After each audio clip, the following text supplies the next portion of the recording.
Boom. Yes. There we go. Hold on. I can't hear anything. An hour, 37 minutes late. All right. Hello. Hey, can you hear me?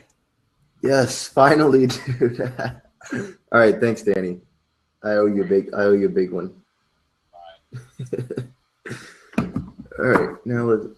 Dude, everybody's getting restless. I was trying like 8 different platforms. I ended up just paying for this like right now to try to get everybody on. I just go to meeting. It's pretty reliable normally. Dude, so my original plan was just to do YouTube Live, but turns out you can't invite somebody on to YouTube Live. I haven't tried that for a while. I used to host the show on YouTube Live though. Oh, nice. But you have to, I think, like they have to have a Google account and all that, obviously, and have their own. But I'm like, Hangouts was a thing. All right, I posted the link. Let me make a post in the group. Okay. So whatever happened with that just sell houses guy or whatever? So the fucker claimed it was Fiverr. The guy just copied my logo. I'm like, well, he still copied the name. And I'm like, and before you launched your thing, like 2 days before, you joined my private Facebook group. And then you promoted it in another group I'm in. And he's like, oh, I had a bot that automatically adds to all real estate groups. It sounds like bullshit, but so like he actually got harassed by agents like crazy. Like I had an agent who pretended to be my lawyer, actually used to be a lawyer, like messaged him and threatened. So he actually like reached out to me more and like apologized. Basically just like slightly changed the logo so it's not a direct copy. Oh, that's funny. I don't have like trademarks in the States or anything, and I'm in Canada, so it's not like it's just I'm not too worried. Like if you look at his marketing, it was pretty shitty. Yeah. Stuff like that happens all the time, though. Yeah, I'm not too worried about it. It was more just like how blatant it was and how he just joined my private group and then promoted it in the other group I'm an admin in. Dick move. All right, I'm just posting them here in my private group, in the public group. Hey, say what's up, everybody. Everybody who just hopped in. First time. This is my first time using this crap, but I guess the way it works is no. So these are private. These are some private group people, and then public group too. And I'm also going to post it on my personal Facebook really quickly. Cool.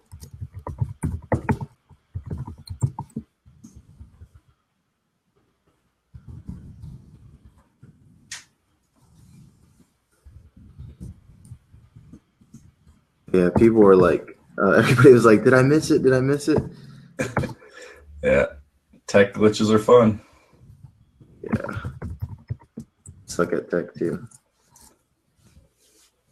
Now you gotta hire someone to do that for you. Yeah, it's just like the stuff is like so small that I shouldn't need to hire somebody because they literally do like one thing a week. But it's just really. Yeah, my assistant has a full-time job. She just does things on the side for me. It's convenient.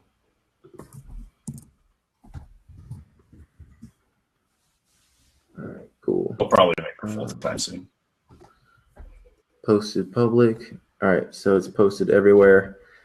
We got 16 people on. Hey, what's up, everybody? What's up, Sema, Balls, Sean, James?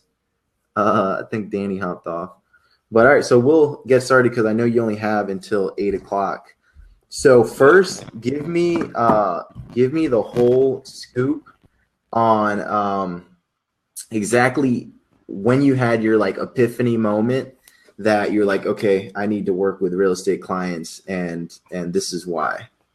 So I can tell you the story, and I will, but you should know it's actually not easily replicated how it got set up. So I was an agent for 2 years, just north of Toronto, and I tried cold calling, door knocking, hated it, so I started doing everything online myself. Like I was blogging 5 times a week, doing all like the direct response marketing stuff, similar ideas to this, but like just teaching myself everything. Like I used Google Blogger at my website. It was terrible. but I got leads from it because no one else was doing anything. But then just doing that, Remax actually recruited me to train their agents. So I was traveling North America training Remax agents on all this stuff. So they, for I think it was a year and a half, Remax propped me up as an expert in the space. And every time I was doing training, people were like, can we just hire you? So I ended up starting my own company doing this for agents. So when I first started, like that first week, I called up the first 2 people who wanted to be clients, got them to pay 6 months up front. So like, you know, that one week I made like 10 grand, and I just kind of haven't stopped since. And now I do a lot of speaking gigs in real estate. I blog a ton in real estate. I'm really active in a lot of the Facebook groups. I'm in a couple now too. So like, I don't actually run any funnels to get clients yet. Everything is organic. So how did you convince that person to give you money up front at first? I was just brutally honest. I was like, I need money. I'm just starting up. You pay me 6 months up front and I'll give you a 10% discount. Or actually, that one I think was 16% discount. So they paid, and at the time my cost was only $1,000 a month. So for that, nice. It was worth it. Like, and I know who to target. So one thing when you're working with real estate agents, don't just target anyone. Like, you should almost make it a goal that if they're not making at least 250 grand a year, you don't target them. Yeah, and that's exactly what I tell everyone is you're not gonna take a broke real estate agent and make him a rich one. So your goal is to find people who are already successful and making a killing, because you're only going to supplement. Like, you're not going to save anyone's business. That's not even just for realtors. It's for like chiropractors, dentists, any business really. If they're not closing now consistently, they're not going to close anything that you send their way.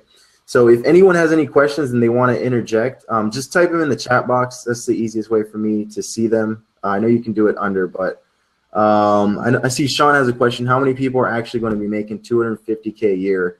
Average top real estate agent, 75K, right? There's actually quite a bit. So normally kind of how the real estate works, and I'll just use Toronto as an example, but this works everywhere, is it's the like top 5%. So in Toronto, we have 48,000 real estate agents. 30% did 0 deals last year, 39% did under 4. So you're looking at, now there's that top 30% there, and maybe be making 250,000, not 10%. That's just Toronto. Like in Canada, I think we have 108,000 agents. In the States, it's probably 10 times that amount. So yeah, if you look at the top 5%, was probably 1 million. You know, there's enough clients there to go around. Like exactly, that's what I always say. Yeah, and what I do is I only take 2 clients per market, and they have to be from a different office. So like I'm sold out in some areas and still have people reaching out to me.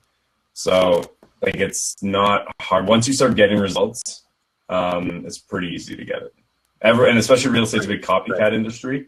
Everyone will just be like, hey, that guy in my industry is doing this. I want to copy him. So everybody copies whoever's at the top. So if you get the top guy in a market, you'll just be flooded with requests once they figure out it's you. Right, exactly. So what are some of the things that when you get on the phone with a new potential prospect in a new area, what are some of the things that they want to hear? And then what are some of the things that you tell them on that initial phone call? So first phone call, I just kind of explain what we're doing, because a lot of them, like a lot of people with real estate have 0 marketing background, 0 tech background. So they don't even know how any of it works. So I just kind of explain, you know, here's Facebook, here's how we can target people, here's how pixels work, all that. I don't get into like the details of the exact type of campaigns we do yet. I just explain the kind of overall theory, then explain the pricing. And then 90% of agents are out once you talk pricing. And then if they're still interested, then I'll actually take the time to break down the different ones. That's a good point, because a lot of people ask me, how soon should you bring up the price? And I'm like, you should bring it up in the first conversation. Like, you don't want to do anything until you know that they can afford you. I've gone back and so forth. Here's a good question. Go ahead. No, like I had price on my site, then took it off, and then put it back on because I found I just rather get it up front. I was like, I wasn't getting a lot of inquiries at the high prices when it was on my site, but like, off, I got a ton, but they all just waste my time. So I put it back up and just less leads, but better quality. Okay, so let's say you get a random appointment, or someone reaches out that wants to talk to you. How do you qualify them right off the bat to know if this is someone you should even waste your time with? If the comment comes up, I can commit for like a month or two, and then, once we get results, I can, commit for longer. That's generally a automatic no for me. Because with real estate, it's not you get a client today and they close tomorrow, you get paid. The average lead time in real estate can be 6 to 18 months until that lead converts. And then after even they buy a house, it can still be 2, 3, 4 months until you get paid. So I need a client who's willing to understand they won't have cash in their pocket sometimes for up to 6 months once start. And if they're willing to pay. So if you're finding the right agents and the right people, this is one of the reasons why I love the real estate market, because they understand that this is a long-term commitment. Whereas most other business owners are kind of dabbling. They're like, okay, let's try this out for a month or two. But if you have the right person and the right people that you're working with, they see that, okay, for me to even know if this is going to work, this has to be at least like a half a year commitment. Like my agents have been with me over, I think we're going on 6 or 7 months with most of them. And like in the first 3 months, like there's really nothing to talk about because they don't even have enough data. They like the minimum report that I've ever heard him run, and I'm not an agent, so they might run shorter length ones, but the minimum amount of time that they run a report is like 90 days. So yeah, it's definitely yeah, they understand that it's a long-term process. Yeah. Let me see if we have any guys. If you have any questions, make sure you ask it in the chat box, and I'll be sure to ask. So once you have someone in the pipeline, let me make sure we're good on time. I know you only have a few minutes. Once you have someone in the pipeline and they've started working with you, what is sort of your value ladder progression? So you start with them on what service, and then your ultimate goal is to get them on what service? So I have a like really basic level one. It's like $500 a month, just to like straight manage ads. Like literally just go in, manage ads. I won't create land pages or anything. I actually actively discourage people from taking that one. And then I got up into the 1,000+ one where I'm actually doing it. That's where most people start, is like creating the initial funnels. And that to me is an entry level, because what happens is it's just getting them the leads, and then they're not doing a lot of follow-up. So that's where I saw the most turnover, was the lack of follow-up from agents. So then I try to get them up to my higher packages, which are 2, 3, sometimes up to almost 4,000 a month. And that's where I handle like their website. I'll even add blogging in, and I do a lot more than just Facebook ads for them. It's like my biggest client right now did about 400 deals last year, and I'm been handling everything online for her. Gotcha. Nice. So what advice would you have for a brand new person who they're like, okay, I want to niche down and I want to do it with real estate agents? What would you say to them as far as getting established and starting to generate their first few customers or a few paying clients? So look for the people in your area already spending money regularly. So look at, like, don't just go on Facebook or Google and just search names. Like, go drive in your area, see who has a lot of billboards. Check your mail and who's consistently sending you direct mail. Not just like one piece of mail, but like if you see every week the same person sending you mail, that's not cheap. So just call them up and say, hey, this is my name. This is what I was getting in Facebook ads. I'd like to try it with you. Even if you give yourself a month for free with them, like do the curious student kind of idea. Agents are all up for that. Like they are very open to it. Especially like that's things like a lot of top agents in an area right now are old. Like they're like 56, 55 plus. The average agent's like 58. Those guys got there by cold calling, direct mail, things like that. Most of the top agents in a lot of areas don't have an online strategy. So you can say like, let me test it out for a month and get you results. Once you do that, then we can, talk about payment, but start getting them the results first. Like I have one client right now, we started a small package and he was asking what else I can do. And then when we were doing it, we were talking more and more, and I'm just like, I can get you better leads. And he's like, what cost per like lead can you get me? And I'm like, I can probably, you know, my bad campaign that failed recently was $40 a lead. That was a shitty campaign that I ran. And like the good ones are like $3 to $5 a lead. And he's like, I would pay $50 a lead if they're quality.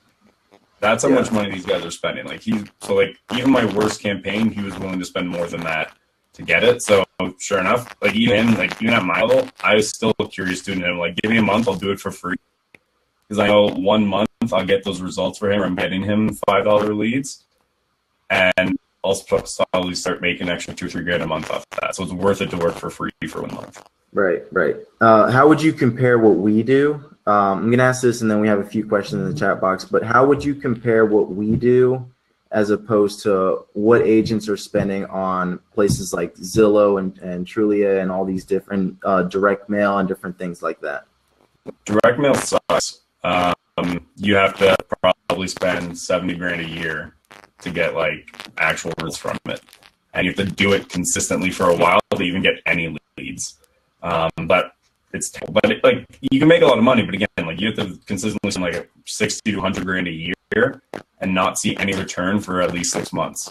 So direct mail is way better than newspaper. Sucks. Same idea as direct mail, but probably even worse. But most of them, even like the ones already running Facebook ads, they're not getting any results. For example, how like they're just taking like a picture of themselves and then click here if you want to buy and sell your home, and it goes to like their homepage or website. I mean, that's not the type of thing that's going to get results.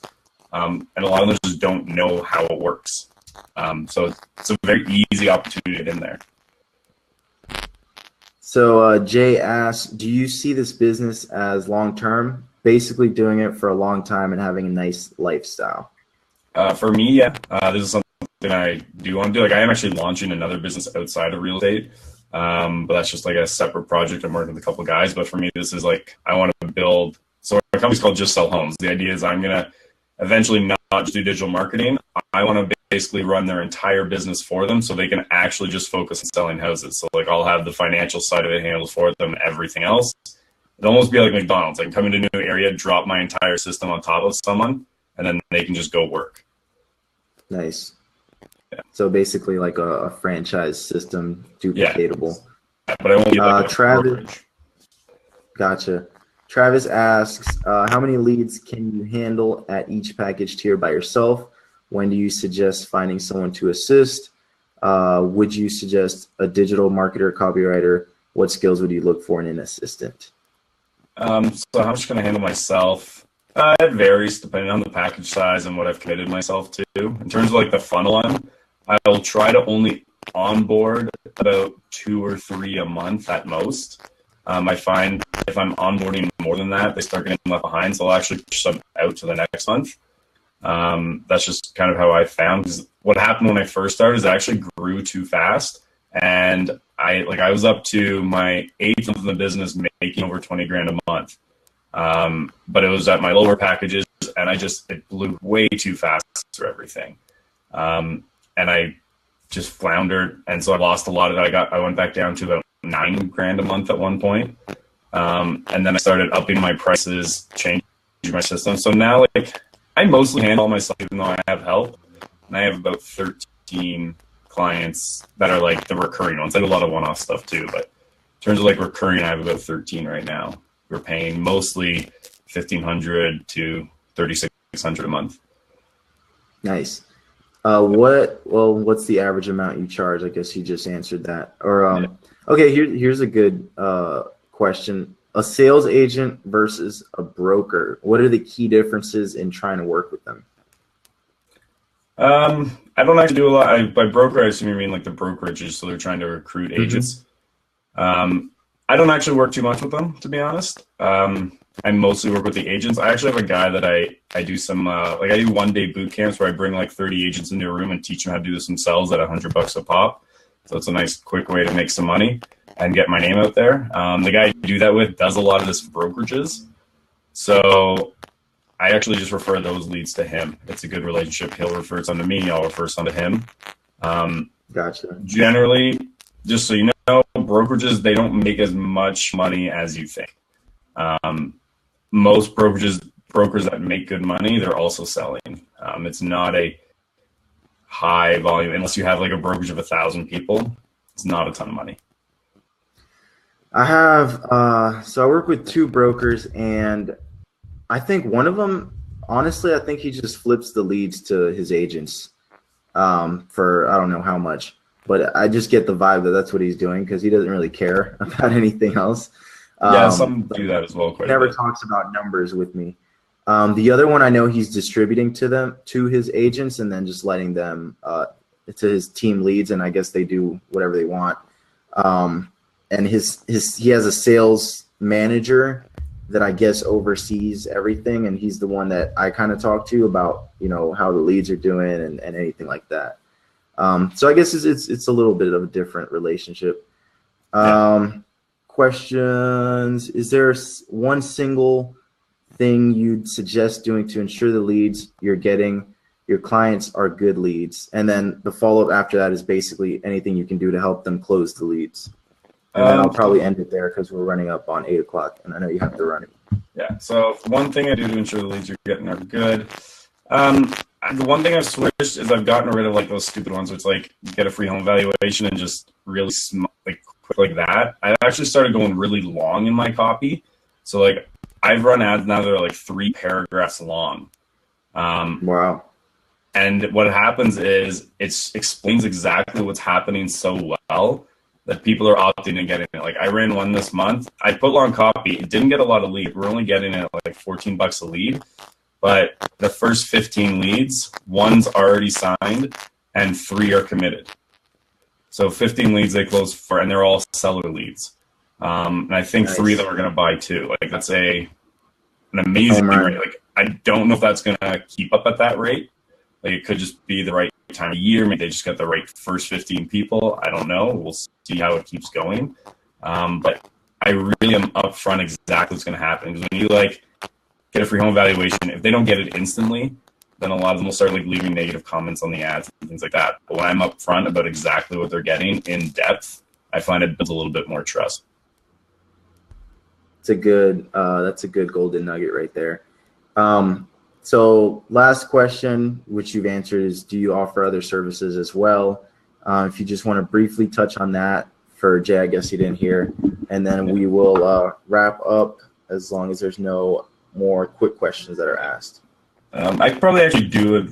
I could probably do another 5, and then I definitely cool. Perfect. So in terms of other stuff, so there's Facebook ads. I will do email marketing, CRM, sales and marketing automation, blogging. I'll do their website. I'll do some organic posting, but it's not really worth the return right now, so I don't do it too much. But all of my packages are custom, so I will sit down. So I ask for $1,000 consultation. I'll come and meet the agent, assuming they're local. Otherwise, I'll do it online and sit down, dissect their business in every way, and then come up with a custom plan for them. Nice. So Sean says, what offer do you recommend for sellers these days? So I did the research. What worked for me was a lot of people are talking about like they don't know how to prep their home for sale. So I just have a quick guide. It's how to prep your home for sale. That's what we've been offering lately. In my course, I have 7 simple hacks to 7 simple hacks to increasing the value of your home before selling, or something like that. Yeah, I've tried which is like basically just a guide, 7-step guide that just says like, you know, simple things, and then it tells you approximately how much that increases the value of your home. Yeah, I have one actually testing against my checklist right now, but it's a different market. The way that agent specifically only wants to mail them a copy physically, so we have to like get address and all that too. So it's not as accurate as a test as I'd like it to be. Consulting for 1 hour, nothing formal. I'll do. It's not really a complete question, but yeah, if I'm doing consulting, it's $150 an hour. Most agents will pay that gladly. Yeah, for sure. Especially if you're established. What kind of budget should I tell a trial agent that wants to begin with seller leads? Seller leads. First, you want to explain these are the hardest ones to get. Buyer leads are super easy. So I normally try to convince them to do first is go for buyer leads that are over the age of 40, because then they probably have a house to sell first. So I just target that's a good tip. Older buyers. The other one is target people over 40 who are engaged. Because if you're engaged to be married over 40, you're probably, at least one of them is going to be selling a house and they're going to buy one together. And those people aren't beat to death with like real estate ads either at that point. Exactly. You said you only take 2 people in an area. If I'm working in a large metro city, should I only take 2 people max? Or how many people should I get in a 15-mile radius? So I break it down by neighborhood. So you got to, if you're working in a big area, you got to know your city. Like I'm Toronto, which would be like, if you know New York, so a better example, they have like the 5 boroughs. I would do 2 per borough, basically. That was New York. So you have to understand what the city's like, and then just break it down from there. Because like, there's an area in Toronto called Liberty Village. It's a really small little area, but there's agents who only work there and make a killing. So I would take some from there, but then you can also do it by niche. So like I have a client who only works with divorces and estates. So I would work with him, but I'd take someone else from their area who might work with first-time buyer or pre-construction. So it's about understanding the niche they're targeting. And then I just look at it from, as long as they're not targeting the same, then I'm willing to kind of take them on. And never from the same brokerage. Yeah. So Sean says, when running a seller campaign, how many are you typically getting for your clients? How much ad spend is that taking? So for seller leads, I'm probably more in that $5 to $8 a lead range on average right now. And most of them are spending about $500 a month, so whatever that works out to. It's about $125 a week. I'd say that's pretty standard. Yeah. And I don't think that's a tough number to get anyone to commit to. Yeah. And like again, if you're targeting agents who are already doing pretty good, then that's not a big ask for them. Right, exactly. Yeah. Well, one more questions, I gotta go. Okay, if you got perfect. One more, I can do it. Anybody got one more question out there? If not, I will take it. Starting off, so this is, let me see. How much should I charge? 500 a month. This is more specific.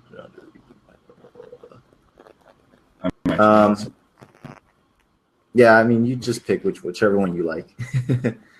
Yeah, well, so if you're starting off doing a curious student, charge $1,000. Like if you get the results, you get the results after the curious student. So don't worry about it. Just if you get the results, they'll pay. Right. And then I'll probably get to another one quick. This more specific, which takes especially cottage homes such as the Kawarthas, or is actually specific. Do it. Yeah, I know a woman who is actually selling in the Kawarthas, and she's killing it with Facebook ads. It's actually almost an unfair advantage to sell recreational properties because you got the cool stuff that no one else has. Like you can show them water skiing, boating, and living like an incredible life where you're selling in suburbs that are just boring as hell because the only reason you're doing it is to raise kids in a good school. That's a dull ad compared to, motorboat on the water and get drunk on dock all day. Like, completely fair advantage. Good tip. And Travis says, who cuts our beards? I actually cut my own. Yeah. All right. Thanks, dude, for coming on and sharing all this knowledge with everybody. I know we had some tech issues at first, so you were super cool about bearing with me and everything. So everybody say thanks to Andrew. And if anybody wants a one-on-one call with you, would you be willing to do that and at what cost? I normally do $150 an hour. That's my call rate. Some people can book them more. And now because you guys are starting out on a similar, I'll do it for $75. It's fine. I'm going to do a ton. Oh, wow. I'll do it for $75 with the caveat I'll only do 2 a week. Wow, that's insane. Dude, my consulting fee now has gone up to like $400 an hour. So he is really offering you guys a deal. Yeah. I like to get back. I had people when I started, like I had a woman who makes $3 million a year who got on the phone with me for 4 hours and I started and for free. Wow.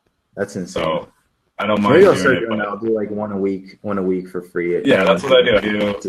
So actually my assistant knows, like I have a button on my site for free consultation. So it's 30 minutes for free with me, but it's 1 a week. And if you call and I have 5 booked, you're 6 weeks out. All right, thanks, dude. Everybody, thanks for hopping on. It's been awesome. It's been great. Andrew Fogliato, you guys could find him in the group or on Facebook and reach out. So, all right, thanks, dude. Have a good one.